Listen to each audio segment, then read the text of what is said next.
अंतर मन में ज्योति जगा लो, होगा दूर अंधेरा।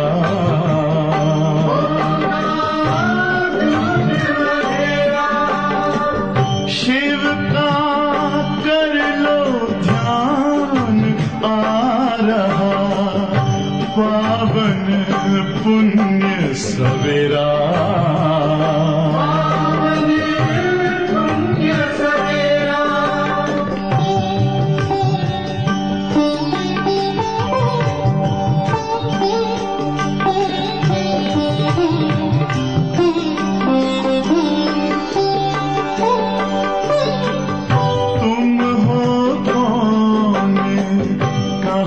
से आए अपने आप को जानो, राजयोग के द्वारा अपना परम पिता पहचानो। इसी राजपथ पर चलकर पालो अपना बसेरा।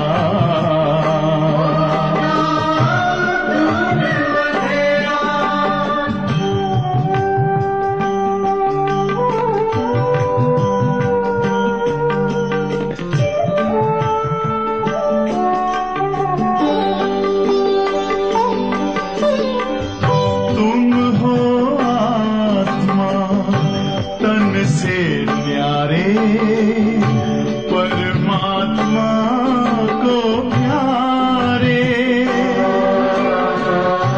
दिव्य गुणों को धारण करके योगी बनो दुलारे। ज्योति बिंदु ही तोड़ेगा ये माया मोह का घेरा।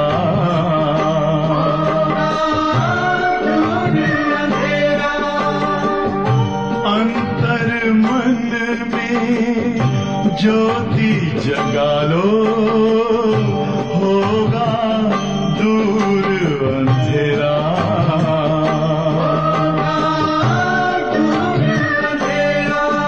ओम शांति, ओम शांति, ओम शांति। ओम शांती। 29/5/2022 रिवाइज तारीख आहे 25/2/91।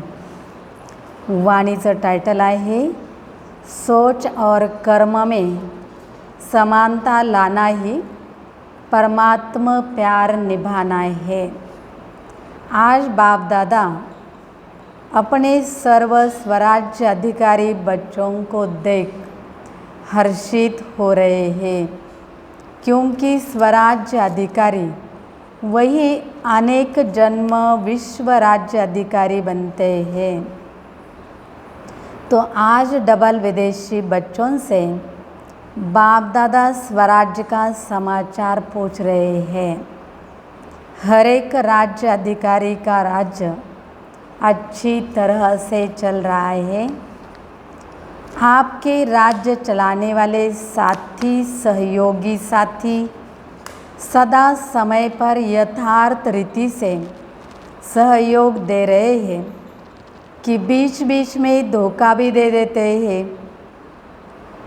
जितने भी सहयोगी कर्मचारी कर्मेंद्रियाँ चाहे स्थूल है चाहे सूक्ष्म है, सभी आपके ऑर्डर में है।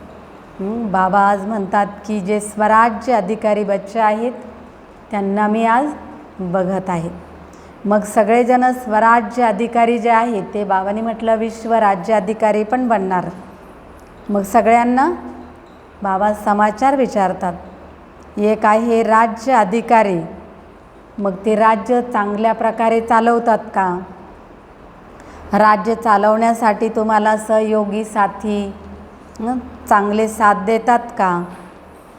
बाबांनी म्हटलं की मग कधी कधी ते धोका पण देतात का? मग जितके सहयोगी साथी कर्मचारी तुमच्या कर्मेंद्रिय आहेत, त्याच्याही स्थूलमध्ये असू दे सूक्ष्म असू दे, सगळ्या तुमच्या ऑर्डरमध्ये आहेत का? जिसको जिस समय जो ऑर्डर करो उसी समय उसी विधि से आपके मददगार बनते हैं। रोज़ अपनी राज्य दरबार लगाते हो। राज्य कारोबारी सभी 100% आज्ञाकारी वफादार एवर रेडी है। क्या हालचाल है? अच्छा है व बहुत अच्छा है व बहुत बहुत अच्छा है। राज्य दरबार अच्छी तरह से सदा सफलतापूर्वक होती है व कभी कभी कोई सहयोगी कर्मचारी हलचल तो नहीं करते हैं। बाबा म्हणतात की तुम्ही स्वराज्य अधिकारी आहात, मग कधी कधी तुमच्या ते कर्मचारी ते आज्ञाकारी वफादार बनून राहतात का? का त्यांची पण काय हालचाल चालू असते? मग ते तुम्हाला सफलतापूर्वक सगळ्या गोष्टी करतात का? का कधी कधी ते पण हालचालमध्ये येतात? इस पुरानी दुनिया की राज्यसभा का हलचल तो अच्छी तरह से जानते हो। न लॉ है न ऑर्डर है, लेकिन आपकी राज्य दरबार लॉफुल भी है और सदा हांजी जी हाजिर इस ऑर्डर में चलती है। जितना राज्य अधिकारी शक्तिशाली है उतना राज्य सहयोगी कर्मचारी भी स्वतः ही सदा इशारे से चलते। राज्य अधिकारी ने ऑर्डर दिया कि यह नहीं सुनना है और यह नहीं करना है, नहीं बोलना है, तो सेकंड में इशारे प्रमाण कार्य करे। इतक्या कर्मेंद्रिया आपल्या ऑर्डरमध्ये असल्या पाहिजे। जर राजाने सांगितलं की तू आता वाईट बघू नकोस, मग वाईट बघतं का? वाईट बोलू नको, मग वाईट बोलतात का? हाताला सांगितलं तू वाईट कर्म करू नको, मग ते वाईट कर्म करतात का? बाबांनी सांगितलं की ते मग इशारेप्रमाणे चालतात का? इशारेप्रमाणे चाललेत, मग सतत श्रीमताप्रमाणे चालले आणि कधी कधी जर धोका देत असेल तर मग मायाच्या मतेवरती चालणारे असतील। ऐसे नहीं कि ऑर्डर आपने ऑर्डर किया नहीं देखो और वह देख करके फिर माफ़ी मांगे कि मेरी गलती हो गई। करने के बाद सोचे तो उसको समझदार साथी कहेंगे। मन को ऑर्डर दिया कि व्यर्थ नहीं सोचो, सेकंड में फुल स्टॉप, 2 सेकंड भी नहीं लगने चाहिए। ऑर्डर किया तुरंत मानना चाहिए। ऐसे नहीं कि 1 सेकंड के बजाय 2 सेकंड लग जाए तो उसको कौन कहेंगे आज्ञाकारी? नहीं कह सकते। बाबा ने कहा इतने अपने आज्ञाकारी हो। इसको कहा जाता है युक्ति युक्त राज्य दरबार। ऐसे राज्य अधिकारी बने हो, रोज़ राज्य दरबार लगाते हो या जब याद आता है तब ऑर्डर देते हो? जब याद आता है तब ऑर्डर देते हो? क्या करते हो? रोज़ दिन समाप्त होते अपने सहयोगी कर्मचारियों को चेक करो। अगर कोई भी कर्मेंद्रियों से व कर्मचारी से बार बार गलती होती रहती है तो गलत कार्य करते करते संस्कार पक्के हो जाते हैं। फिर चेंज करने में समय और मेहनत भी लगती है ना। मग जर आपले सहयोगी साथी असतील, मग त्यांनी जर वेळेवर सहकार्य केलं नाही तर मग राजाची काय होणार? चिडचिड होणारच ना। मग ते संध्याकाळी काय करणार? सगळ्यांना विचारणार, सगळे ठीक आहेत का, सगळे खुश आहेत का? ज्यांनी सहयोग दिला तर ते काय म्हणतील? खुश आहोत. आणि ज्यांनी चुकीचं काम केलं ते काय म्हणतील? आम्हाला माफ करा, आमचं चुकलं, आता दुसऱ्या वेळेस आम्ही काय अशी चूक करणार नाही. मग राजा पण त्यांना त्यावेळेला माफ करणार. पण रोजच ती चूक करायला लागले तर राजा माफ करेल का? राजा पण माफ करणार नाही. उसी समय चेक किया और चेंज करने की शक्ति दी तो सदा के लिए ठीक हो जाएंगे.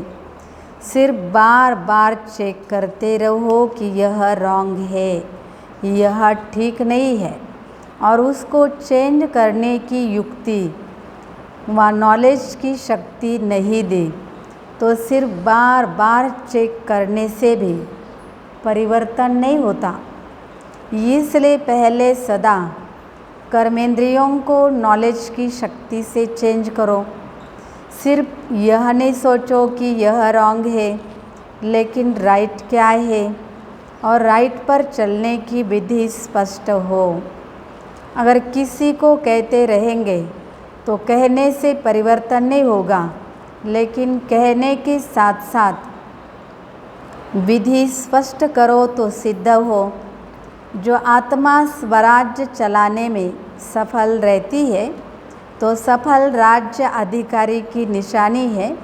वह सदा अपने पुरुषार्थ से और साथ साथ जो भी संपर्क में आने वाली आत्माएं हैं वह भी सदा उस सफल आत्मा से संतुष्ट होंगी और सदा दिल से उस आत्मा के प्रति शुक्रिया निकलता रहेगा. जो अपने राजा को संतुष्ट रखते हैं तो राजा भी बार बार क्या करता है? शुक्रिया निकलता है कि मेरे सहयोगी साथी बहुत अच्छे हैं तो मेरा कारोबार भी सफल हो रहा है. संतुष्ट रहेंगे.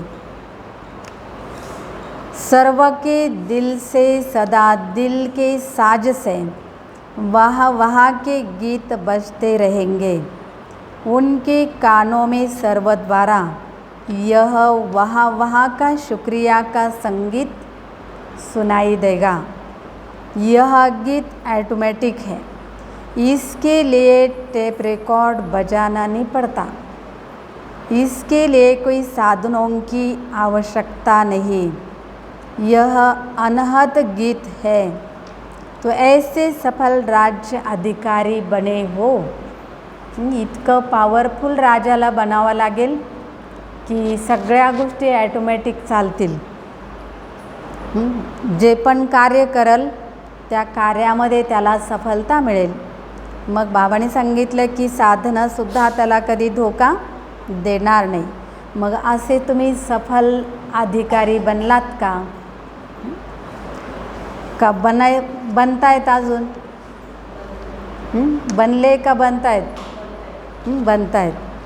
क्योंकि अभी के सफल राज्य अधिकारी भविष्य में सफलता का फल विश्व का राज्य प्राप्त करेंगे. अगर संपूर्ण सफलता नहीं, कभी कैसे है, कभी 100% सफलता है, कभी सिर्फ सफलता है, 100% सफल नहीं है, तो ऐसे राज्य अधिकारी आत्मा को विश्व का राज्य का तख्त ताज प्राप्त नहीं होता, लेकिन रॉयल फॅमिली में आ जाते हैं. बाबांनी म्हटलं की संपूर्ण सफलता कार्यामध्ये जर मिळाली नाही, हे कसं ते का बरं?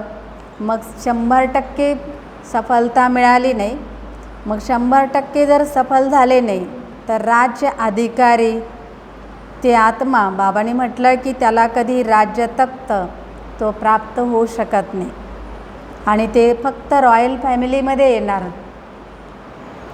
एक हे तख्त नशीन, दूसरे हे तख्त नशीन रॉयल फॅमिली. तख्त नशीन अर्थात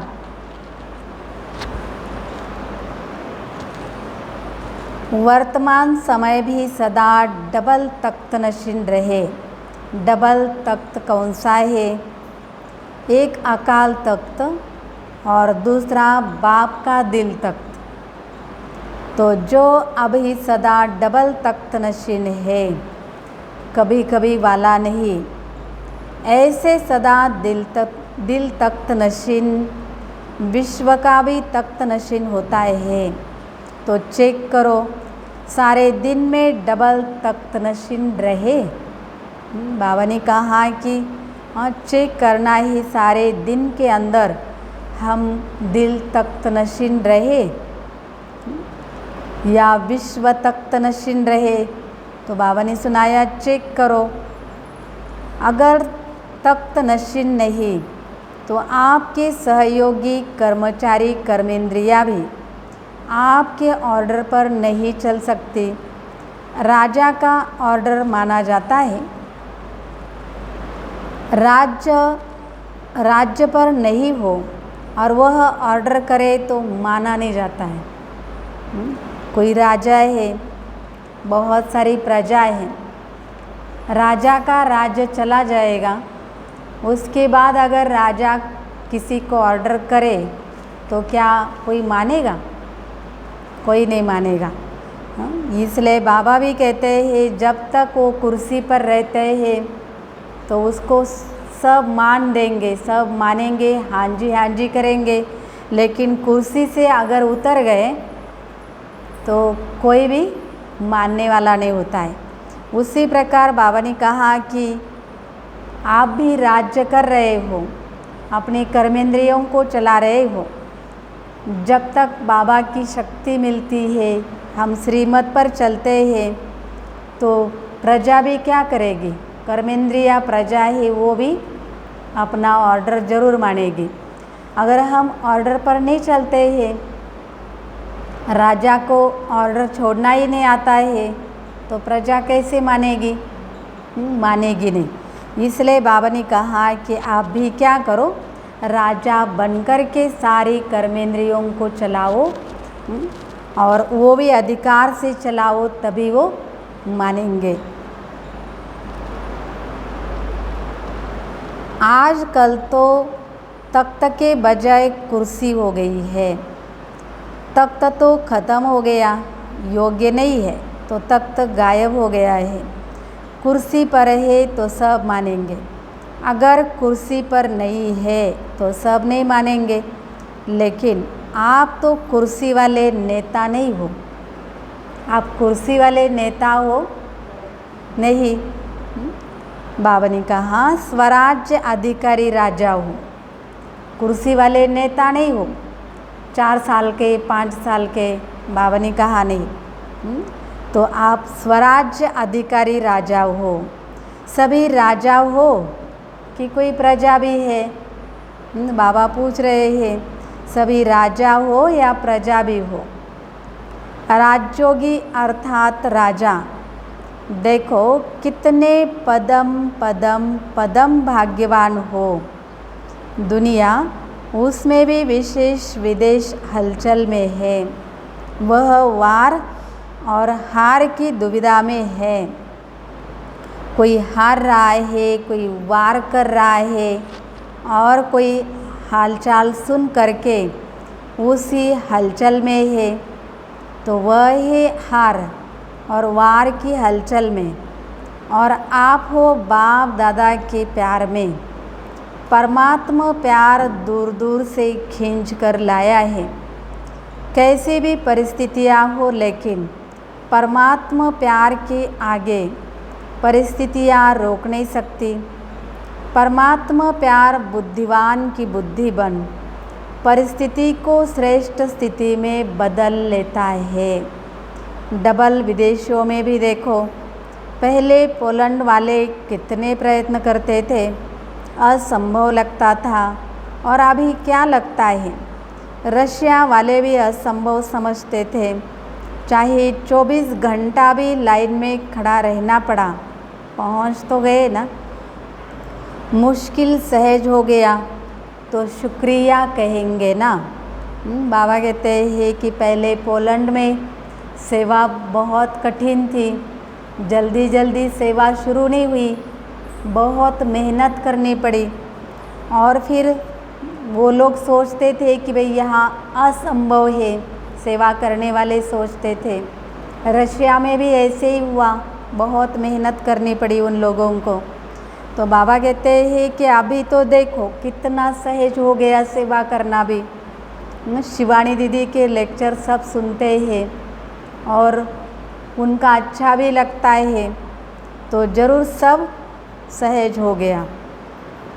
तो शुक्रिया कहेंगे ना, ऐसे ही सदा होता रहेगा। कई सोचते हैं अंत में विमान बंद हो जाएंगे, फिर हम कैसे जाएंगे। परमात्मा प्यार में वह शक्ति है जो किसी की आँखों में ऐसा जादू कर देगी जो वह आपको भेजने लिए परवश हो जाएंगे। वह शक्ति है, लेकिन सिर्फ प्यार करने वाले नहीं, लेकिन निभाने वाले हो। देखो बाबा कहते हैं कि कोई कठिन परिस्थिति है, हमें मधुबन जाना है, फिर हम कहेंगे कि भाई हम कैसे जाएंगे। तो बाबा ने क्या सुनाया, विमान वाले परवश हो जाएंगे कि भाई हम इन लोगों को कहाँ ढूंढे, इन्हों को माउंट आबू भेजना है, वो हमें ज़रूर ढूंढेंगे। तो देखो बाबा कहते हैं कि सिर्फ प्यार करने वाले नहीं चाहिए, प्यार निभाने वाले भी चाहिए।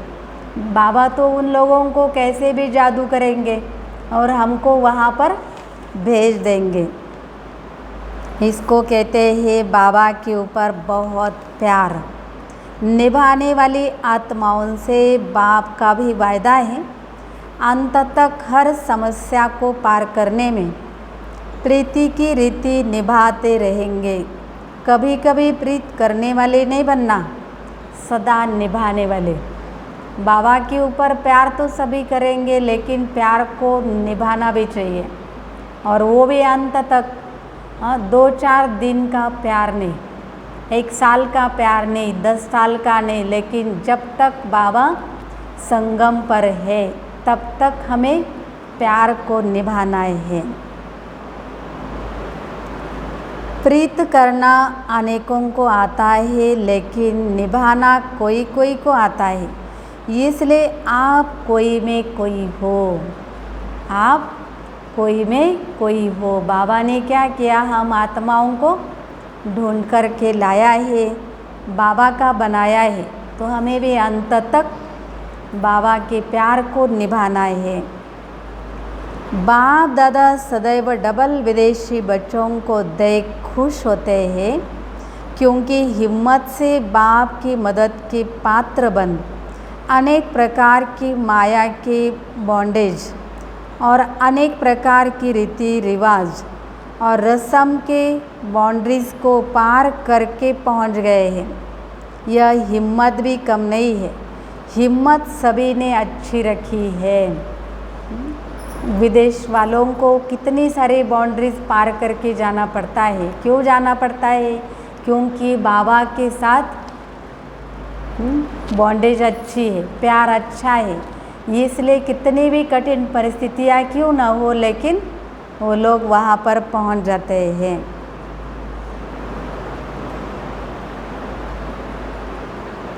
यह हिम्मत भी कम नहीं है, हिम्मत सभी ने अच्छी रखी है, चाहे नए हैं चाहे पुराने हैं, दोनों बैठे हैं। बहुत पुराने से पुराने भी हैं और इस कल्प के नए भी हैं, दोनों की हिम्मत अच्छी है। इस हिम्मत में तो सभी नंबर 1 हो। फिर नंबर किस बात में है? डबल विदेशी विशेष पुरुषार्थ करते हैं और रूहरिहान में भी कहते हैं 108 की माला में ज़रूर आएंगे। कोई क्वेश्चन करते हैं कि आ सकते हैं, आने अवश्य है। डबल विदेशियों के लिए भी माला में सीट रिजर्व है। बाबा कहते हैं कि कई बच्चे रूहरिहान में कहते हैं कि बाबा हम 108 में आएंगे। तो बाबा कहते हैं कि ऐसे बच्चे क्वेश्चन करते हैं डबल विदेशी भी माला में उन्हों का सीट तो रिजर्व है। तो बाबा ने कहा लेकिन कौन और कितने, वह आगे चल सुनाएंगे। तो नंबर क्यों बनते हैं?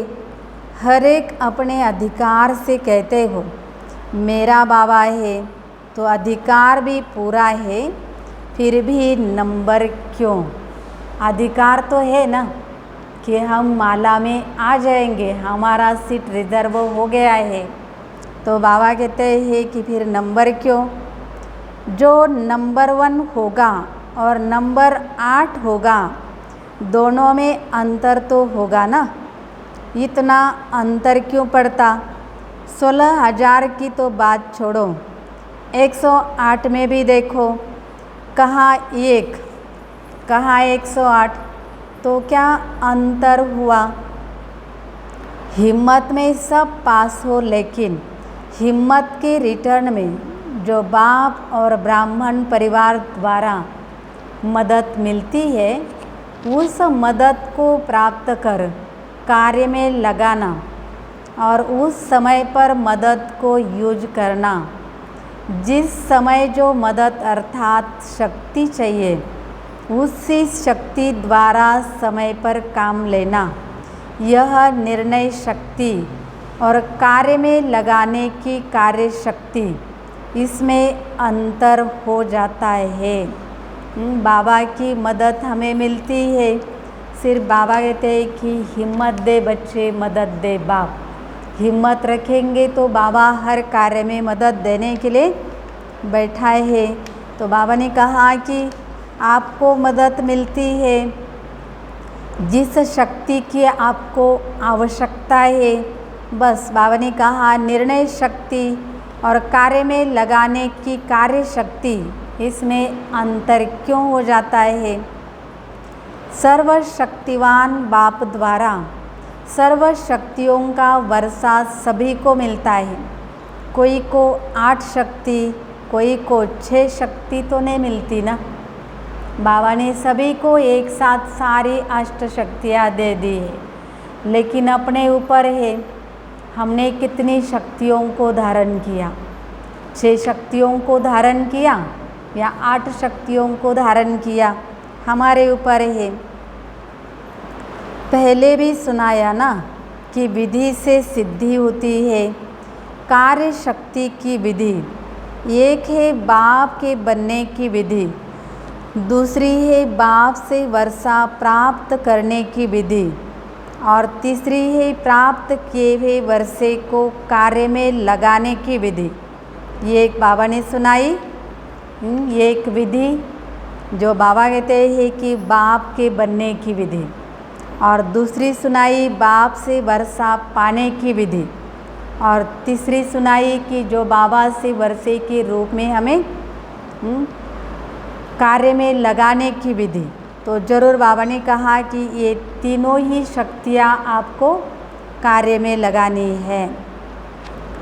कार्य में लगाने की विधि में अंतर हो जाता है। पॉइंट सबके पास है।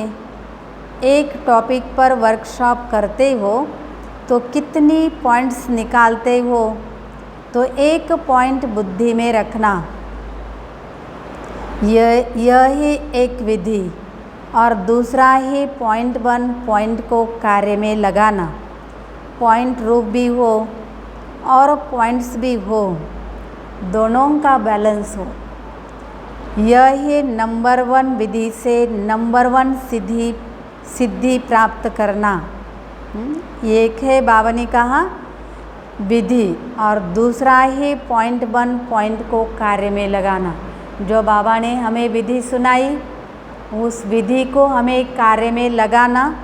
तो बाबा कहते हैं कि दोनों का बैलेंस होना चाहिए।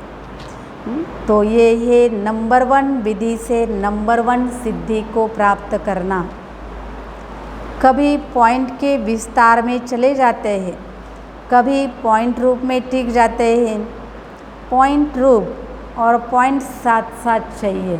बस याद करने के लिए बैठ गए, मैं आत्मा बिंदी हूँ, मेरा पिता भी बिंदी है, तो पॉइंट रूप में हम टिकते रहे, तभी बाबा कहते हैं कि आपको सिद्धि जरूर मिलती रहेगी।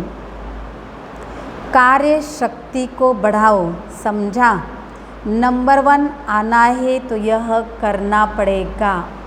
नंबर 1 आना है तो बाबा ने जो भी विधि सुनाई उसी विधि को हमें कार्य में लगाना है, तभी बाबा कहते हैं कि आप नंबर 1 आ जाएंगे।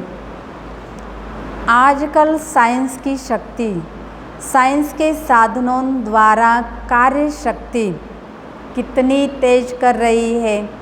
जो चैतन्य मनुष्य कार्य कर सकता है, जितने समय और जितना यथार्थ चैतन्य मनुष्य कर सकता है, उतना साइंस के साधन कंप्यूटर कितना जल्दी काम करता है। मनुष्य भी काम करता है, लेकिन उससे भी स्पीड ज़्यादा किसको है? कंप्यूटर को है। चैतन्य मनुष्य को भी करेक्शन करता है। तो जब साइंस के साधन कार्य शक्ति को तीव्र बना सकते हैं, कई ऐसी इन्वेंशन निकली भी है और निकल भी रही है, तो ब्राह्मण आत्माओं के साइंस की शक्ति कितना तीव्र कार्य यथार्थ सफल कर सकती है। सेकंड में निर्णय हो, सेकंड में कार्य को प्रैक्टिकल में सफल करो। सोचना और करना, इसका भी बैलेंस चाहिए। जो भी कार्य करना है तो बाबा कहते हैं हमारे अंदर साइलेंस की शक्ति हो। साइलेंस की शक्ति से अगर कार्य करेंगे तो वो कार्य भी तीव्र गति से फास्ट होगा। और बाबा ने कहा कि ब्राह्मण आत्माओं के अंदर साइलेंस की शक्ति कितना तीव्र गति से कार्य करती है। सेकंड में निर्णय हो, सेकंड में, नहीं तो हम लगाए आधा घंटा 1 घंटा, फिर उसके बाद निर्णय होगा, समय तो चला जाएगा ना। सेकंड में निर्णय हो, सेकंड में कार्य को प्रैक्टिकल में सफल करो। सोचना और करना, इसका भी बैलेंस चाहिए। कई ब्राह्मण आत्माएं सोचती बहुत है, लेकिन करने के समय जितना सोचते हैं उतना करते नहीं हैं, और कई फिर करने में लग जाते हैं, सोचते पीछे है कि ठीक किया व नहीं किया, क्या करना है। अभी कार्य हो जाने के बाद सोचते हैं कि हमने अच्छी तरह से सोचा, फिर कार्य किया, या भी करने के बाद फिर सोचेंगे कार्य तो हो गया। तो सोचना और करना दोनों साथ साथ हो, नहीं तो क्या होता है, सोचते हैं कि यह करना है, लेकिन सोच करके करेंगे, और सोचते सोचते कार्य का समय और परिस्थिति बदल जाती है। जिस समय जिस शक्ति की आवश्यकता है उस शक्ति को हम कार्य में लगाएं, नहीं तो कार्य हो जाने के बाद समय परिस्थिति भी बदल जाती है। फिर कहते हैं करना तो था, सोचा तो था। जब साइंस के साधन तीव्र गति के हो रहे हैं, 1 सेकंड में क्या नहीं कर लेते हैं। विनाश के साधन तीव्र गति के तरफ जा रहे हैं, तो स्थापना के साइलेंस के शक्तिशाली साधन क्या नहीं कर सकते। अभी तो प्रकृति आप मालिकों का आह्वान कर रही है, आप लोग उनको ऑर्डर नहीं करते, तो प्रकृति कितनी धमाल कर रही है। मालिक तैयार हो जाओ तो प्रकृति आपका स्वागत करे। देखो मालिक को तैयार होना है, तो ज़रूर प्रकृति भी हमारा स्वागत के लिए तैयार है कि कब ये मेहमान आ जाए और कब हम स्वागत करें। तो बाबा ने कहा कि ऐसी तैयारी की है ऐसी तैयार हो कि अभी तैयारी कर रहे हो। संपूर्ण तैयारी की महिमा आपके भगत लोग अब तक कर रहे हैं। अपनी महिमा को जानते हो। अब चेक करो कि इन सब में सर्वगुण संपन्न भी हो, संपूर्ण निर्विकारी भी हो, संपूर्ण अहिंसक और मर्यादा पुरुषोत्तम भी हो, 16 कला संपन्न भी हो, सभी बातों में फुल है, तो समझो मालिक तैयार है। और इसमें परसेंटेज है तो मालिक तैयार नहीं। प्रकृति बाबा कहते हैं कि आपके स्वागत के लिए तैयार है, लेकिन मालिक ही तैयार नहीं है। मालिक ही परसेंटेज में है, 80% है, 50% है, तो स्वागत होगा? स्वागत भी नहीं होगा। स्वागत के लिए कितने प्रतिशत चाहिए? 100% चाहिए, तभी हमारा स्वागत होगा। बालक है लेकिन मालिक नहीं बने हैं, तो प्रकृति आप मालिक का स्वागत करेगी। बाप के बालक है वह तो ठीक है, इसमें पास हो, लेकिन इन पांचों ही बातों में संपन्न बनना अर्थात मालिक बनना। प्रकृति को ऑर्डर करे। बाबा कह रहे हैं कि क्या प्रकृति को मैं ऑर्डर करूं? आप मालिक बनकर के बैठे, जो प्रकृति आपका स्वागत करे, ऐसे तैयार हो। अच्छा, तपस्या वर्ष में तो तैयार हो जाएंगे ना, फिर तो ऑर्डर करे ना। यह तपस्या वर्ष लास्ट चांस है, या फिर कहेंगे और थोड़ा चांस दे दो, फिर तो नहीं कहेंगे ना। 91 में तपस्या वर्ष चल रहा था, तो उसी समय बाबा पूछ रहे थे कि बच्चे आप तैयार हो? प्रकृति आपका स्वागत करने के लिए तैयार होकर के बैठी है। अगर बच्चे ही तैयार नहीं हुए हैं तो प्रकृति भी कैसे स्वागत करेगी? बाबा ने कहा कि बालक तो बने हो, बालक बनने में सभी पास हो गए, लेकिन ऐसे नहीं कहना कि हमें अभी तक थोड़ा चांस दे दो, तब हम मालिक बनेंगे, तब हमारा स्वागत हो। बाबा कहते नहीं।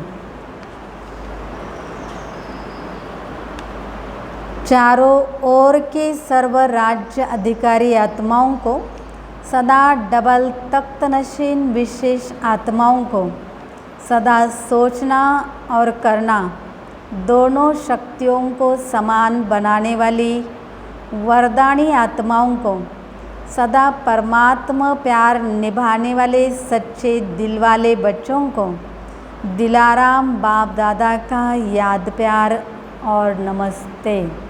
हम रूहानी बच्चों की रूहानी बाप दादा को याद प्यार, गुड मॉर्निंग, नमस्ते नमस्ते, बहुत बहुत शुक्रिया बाबा, शुक्रिया। पार्टियों के साथ अव्यक्त बाप दादा की मुलाकात है। महाराष्ट्र में रहते हुए सच्चे स्वरूप में महान बन गए, यह खुशी रहती है ना। बाबा उसी समय टाइटल ही दे देते थे कि महाराष्ट्र की महान आत्माएं। बच्चों को और नशा चढ़ता था कि सचमुच हम बहुत ही महान है। कैसे महान है?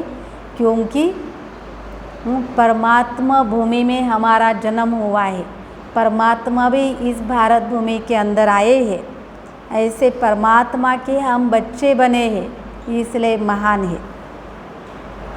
वे तो नामधारी महान है, महात्माएं हैं, लेकिन आप प्रैक्टिकल स्वरूप से महात्माएं हो, यह खुशी है ना। तो महान आत्माएं सदैव ऊंची स्थिति में रहती है।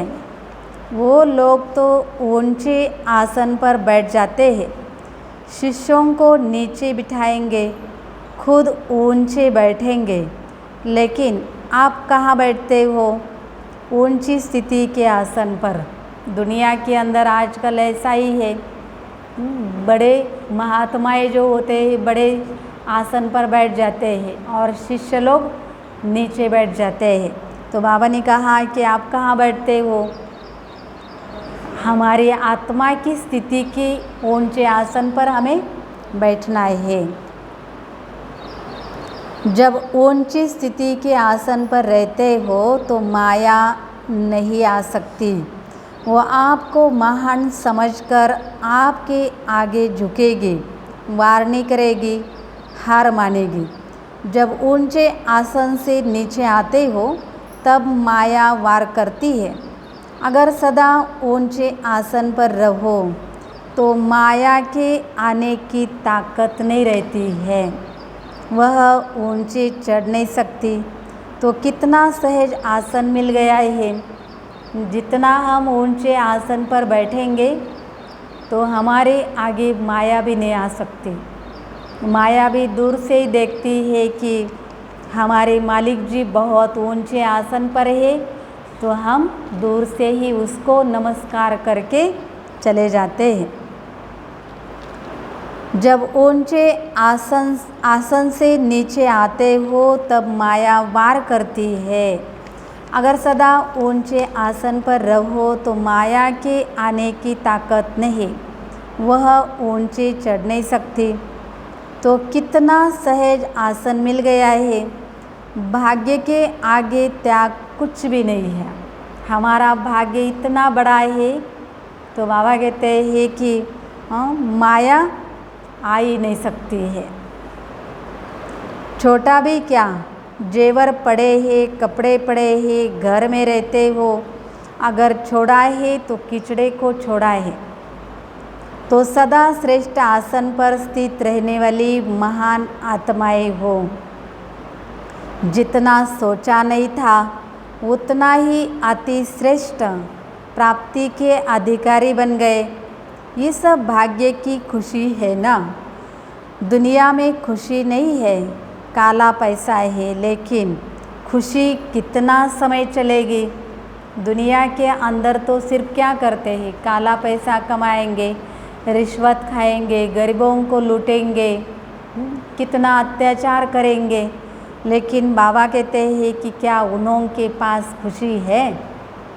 हमारे पास न धन है न दौलत है, तो भी हम कितने खुश हैं। क्यों खुश है? क्योंकि हमें भगवान मिला है, इस बात की हमें बहुत खुशी है। और हम ऊंचे आसन पर स्थित रहते हैं और भविष्य में हमें कितना बड़ा तख्त नशीन मिलने वाला है। हम विश्व राज्य अधिकारी बनने वाले हैं। तो बाबा कहते हैं इस बात की आपको खुशी है। जितना सोचा नहीं था उतना ही अति श्रेष्ठ प्राप्ति के अधिकारी बन गए। ये सब भाग्य की खुशी है ना। दुनिया में खुशी नहीं है, काला पैसा है लेकिन खुशी नहीं है। खुशी के खजाने से सब गरीब है, भिखारी है। आप खुशी के खजाने से भरपूर हो। यह खुशी कितना समय चलेगी? सारा कल्प चलती रहेगी। खुशी कितनी चलेगी? बाबा कहते हैं यह खुशी सारा कल्प चलती रहेगी। आपके जड़ चित्रों से भी खुशी लेंगे तो चेक करो कि इतनी खुशी जमा हुई। ऐसे तो नहीं सिर्फ 1-2 जन्म चलेगी फिर ख़त्म हो जाएगी। इतना स्टॉक जमा करो जो अनेक जन्म साथ रहे। इतना खुशी का खजाना बाबा ने दिया है, इतना शक्तियों का खजाना दिया है। तो बाबा कहते हैं कि अपने पास स्टॉक भी रहना चाहिए। तो बाबा ने कहा कि क्या इतनी खुशी आपके पास है? ऐसे तो नहीं सिर्फ 1-2 जन्म चलेगी फिर ख़त्म हो जाएगी। इतना स्टॉक जमा करो जो अनेक जन्म साथ रहे। जिसके पास जितना जमा होता है उतना उसके चेहरे पर खुशी और नशा रहता है। आप कहो ना कहो लेकिन आपकी सूरत बोलेगी, है ना। आपके पास कितनी खुशी है आपका चेहरा ही बता देगी। दुनिया वालों के पास तो सिर्फ अल्पकाल की खुशी होती है, अल्पकाल का नशा रहता है। हाँ, तो बाबा कहते हैं कि आपके पास कितना खुशी का स्टॉक होना चाहिए। आप कहो न कहो, लेकिन आपका चेहरा ज़रूर बताएगा। कहते हैं ना, ब्रह्मा कुमारियाँ सदा खुश रहती है। पता नहीं क्या हुआ है इनको, दुख में भी खुश रहती है। आप बोलो ना बोलो, आपकी सूरत, आपके कर्म बोलते हैं, है ना। दुनिया वाले भी वंडर खाते हैं कि भाई इन्हों को ऐसा क्या मिला है जो दुख में भी ये खुशी में रहती है। तो बाबा कहते हैं कि आपकी सूरत और आपके कर्म बोलते हैं। ब्रह्मा कुमार कुमारियों की निशानी है खुश रहना। दुख के दिन ख़त्म हो गए, इतना खजाना मिला, फिर दुख कहाँ से आएगा। ब्रह्मा कुमार कुमारियों की निशानी बाबा ने सुनाई कि वो सदैव खुश रहते हैं। उन्होंने दिन, दुख के दिन ख़त्म हो गए, इतना खजाना मिला है, तो दुख की आने की भी हिम्मत हमारे पास नहीं है। अच्छा, ओम शांति। वरदान है, संपूर्णता की स्थिति द्वारा प्रकृति को ऑर्डर करने वाले विश्व परिवर्तक भव। जब आप विश्व परिवर्तक आत्माएं संगठित रूप में संपन्न संपूर्ण स्थिति से विश्व परिवर्तन का संकल्प करेंगे, तब यह प्रकृति संपूर्ण हलचल की डांस शुरू करेगी। वायु, धरती, समुद्र, जल, इनकी हलचल ही सफाई करेगी। परंतु यह प्रकृति आपका ऑर्डर तब मानेगी जब पहले आपके स्वयं के सहयोगी कर्मेंद्रियाँ, मन, बुद्धि, संस्कार आपका ऑर्डर मानेंगे। साथ साथ इतनी पावरफुल तपस्या की ऊंची स्थिति हो जो सबका एक साथ संकल्प हो, परिवर्तन, और प्रकृति हाजिर हो जाए। देखो, बाबा कहते हैं कि आप विश्व परिवर्तक आत्माएं संगठित रूप में अगर संपन्न संपूर्ण स्थिति को प्राप्त करेंगे, एक संकल्प करेंगे, तभी प्रकृति हलचल में आ जाएगी, उसका डांस शुरू हो जाएगा। वायु एक तरफ, धरती दूसरी तरफ हिलती रहेगी, समुद्र, जल, इनकी हलचल ही सबकी सफाई कर लेगी। तो यह प्रकृति आपका ऑर्डर तब मानेगी जब पहले आप स्वयं सहयोगी कर्मेंद्रिया, मन, बुद्धि, संस्कार आपका ऑर्डर मानेंगे। साथ साथ बाबा ने सुनाया कि इतनी पावरफुल तपस्या की ऊंची स्थिति हो जो आप सभी का संकल्प एक साथ हो। हमारा सभी का एक साथ संकल्प कौन सा हो? परिवर्तन। तभी बाबा ने कहा कि प्रकृति हाजिर हो जाएगी और वो भी उसका कार्य शुरू करेगी। स्लोगन है, अपने श्रेष्ठ भाग्य द्वारा सबका भाग्य बनाते सदा भगवान की स्मृति दिलाते रहो। अच्छा, ओम शांति।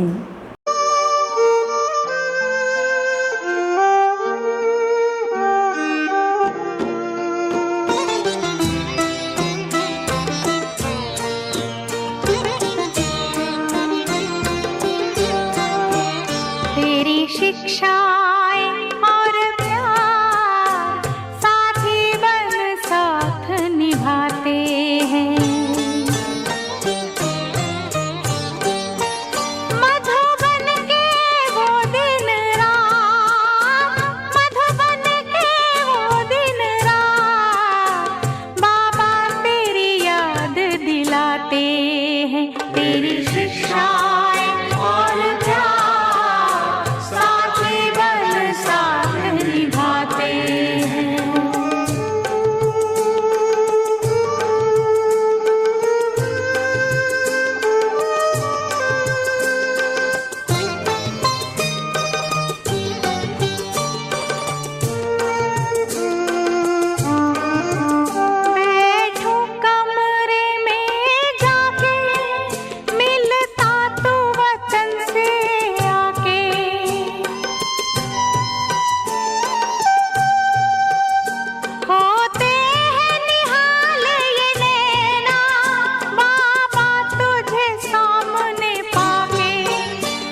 साथी बन साथ निभाते हैं।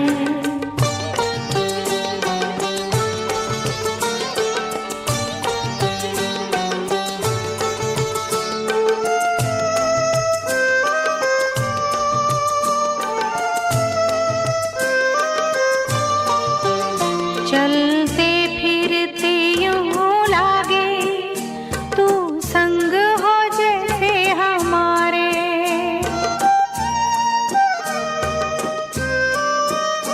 बगिया में कभी कुटिया